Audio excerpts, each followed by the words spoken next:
It's no longer about numbers. How many teachers must a school have? How many teachers that a circuit must have?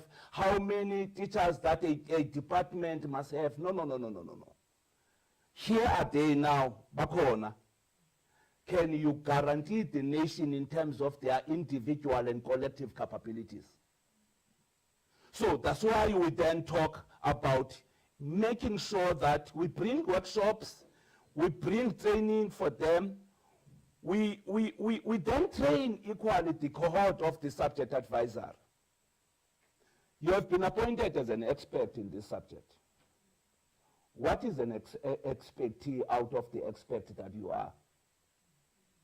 Why in this circuit are these teachers unable to teach this economic, or this business study, or this maths, whilst there is an advisor of maths that has been appointed as an expert on this particular field? So that's what I'm then saying. We are getting out of generalization. We are becoming particular, and we are becoming specific, and we are becoming more aggressive in terms of what must be done. The learner support programs, colleagues, they have arrived in school at their desks there. At their learner support material. Is there the subject revision guides, study tips, lesson plans, and all the necessities that these kids are going to have?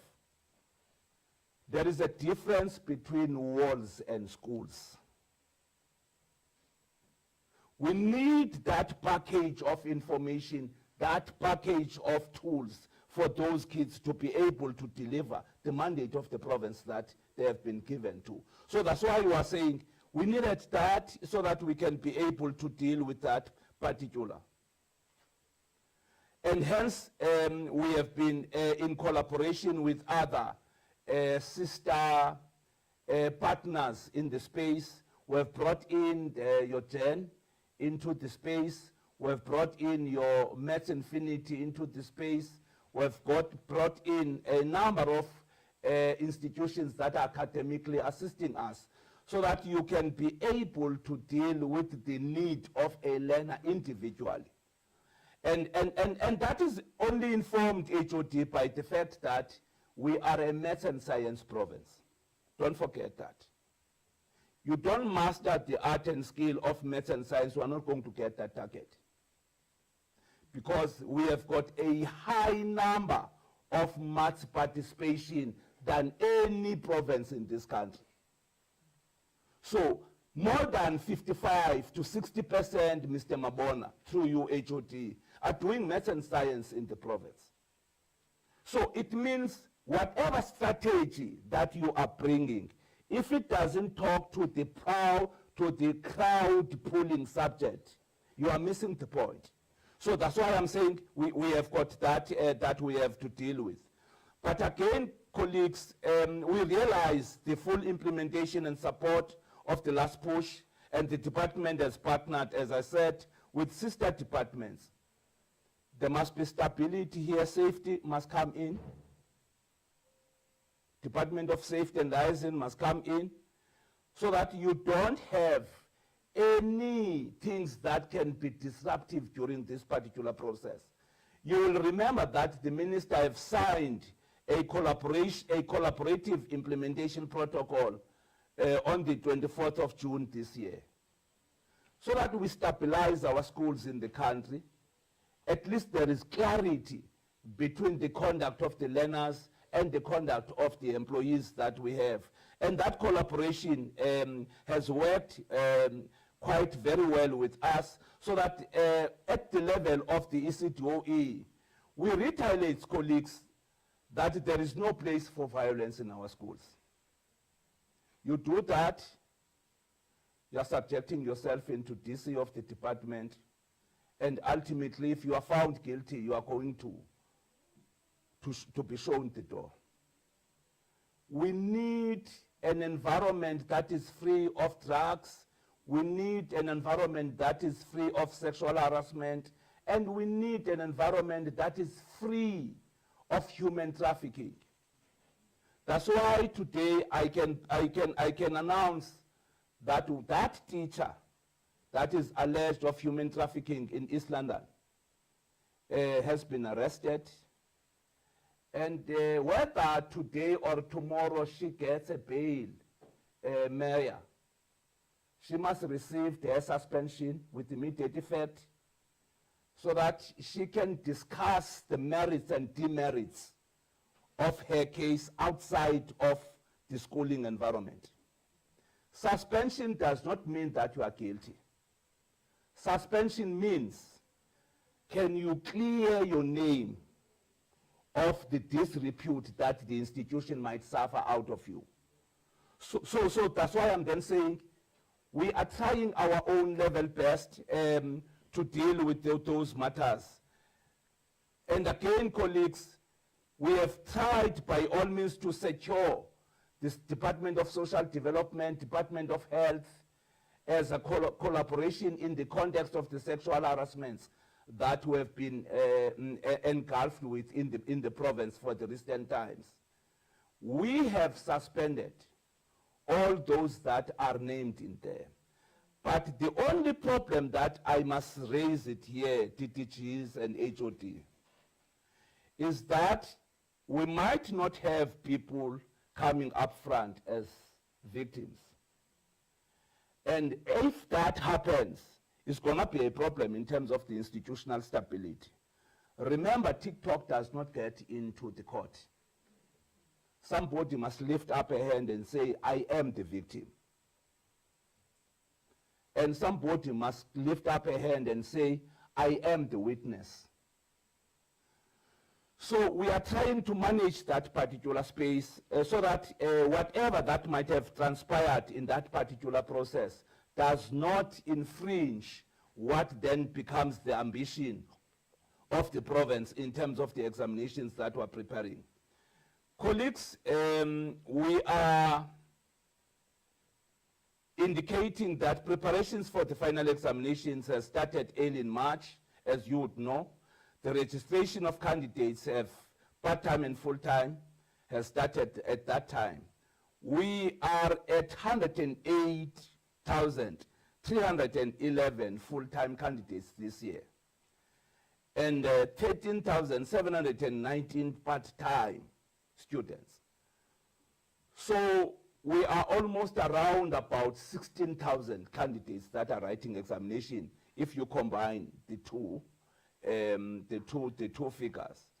And also we have got 1,086 examination centers across the province, categorized as follows.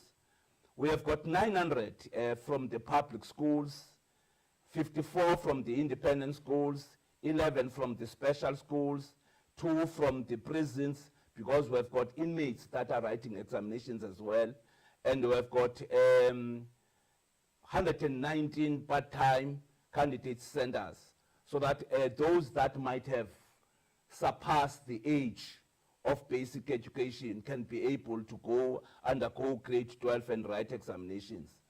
We have got 967 chief invigilators in terms of the human resource for us to manage the examinations. And also we have got 119 chief invigilators that have been appointed by the district and also head of examinations that have signed the contracts for us to be meticulously ready for whatever processes that are going to unfold. But logistically, colleagues, we are ready in terms of the management and security of the papers. Remember, we are one of the provinces in the recent times that we didn't suffer HOD leakages of papers. Because leakages of papers are a phenomenon that can kill kids. Because once a paper is leaked, it means a paper must be restarted. And once a paper must be restarted, it means you are playing with the emotions of the kids. And therefore, You must get them out of that anxiety. So that's why I'm then saying, as part of the province that has been, at least for the past 4 years, not having any leakage of papers and not have any irregularities that are gross in terms of managing this particular process. And we benefited in that particular conduct of the educators and the entire management that we have. The elephant in the room, colleagues, are new schools that are going to take grade 12 for the first time. They do not have that experience. Yes, teachers themselves might have experience because teachers are migrating from one school to another. But as an institution, you are conducting grade 12 for the first time. So in actual fact, an institutional arranged memory is not there. But however, the department has been able to prepare them thoroughly. There are 6 of them in the province. And they have been trained on that, and we have been able to deal with them. They are found across the districts, one in Alfenzo, one in Amatole, one in Buffalo City, one in Christian East, and the other one is here, the Victoria Leadership in Nelson Mandela, and the last one is in OR Tambo. I am reflecting on this because there is no, as I said earlier on, there is no parent that have sent a kid in order not to pass. The school may be new, but the journey of education is old. So you must be able to differentiate between those two. A total of 573 accommodation and concessions have been approved and granted, and 217 of these learners are from rural schools, 98 from special schools, and 173 from the affluent schools, and lastly 85 learners from the township. So when you talk concessions, these are management issues around the curriculum management of schools and the curriculum performance management, so that we can be able to clear the house before anything that can happen. So we have dealt with that. Colleagues, in terms of the scholar transport, as you would understand, the provincial government has been able to arrest it on Monday, if I'm not mistaken, precisely because of the non-payments that the taxi operators were alleging from the Department of Transport. And we have been able to break down such complaints in terms of districts and in terms of regions. They were predominantly around Alfenzo East, Alfenzo West, and Buffalo City, and Amatole West, and also here in Nelson Mandela. There were not that much in some of the districts. And as such, the kids that were affected are predominantly in Cluster B. There were 799 of them that were affected by that chaos that has been observed through. But I'm then saying they have since started operating now, because the Department of Transport has been able to roll over a plan on how to pay them starting from yesterday, because the runs of Treasurer are 2 per week. There is a run on Tuesday, there is a run on Thursday. So payments are done by provincial government on twice a week. So they were clearing the backlogs that are there.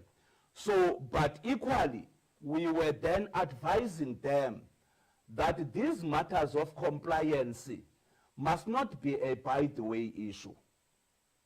Because once there are people that do not want to comply with law, and they think that they are going to do voicemails to stop the service of government, there is going to be a problem.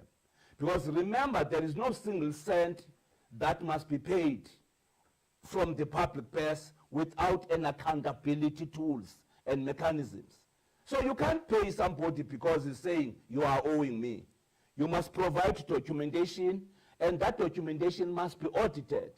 And the audit of that particular documentation must be within the regulations in terms of the Public Funds Management Act. So we agreed with them in terms of that particular process. And hence I'm saying we have got safe zones on that. But fortunately, because the HOD and the team are quite proactive, they have already developed a plan of incubation, by the way. Whether the strike was going to be there or not, examinations were going to be written in the Eastern Cape.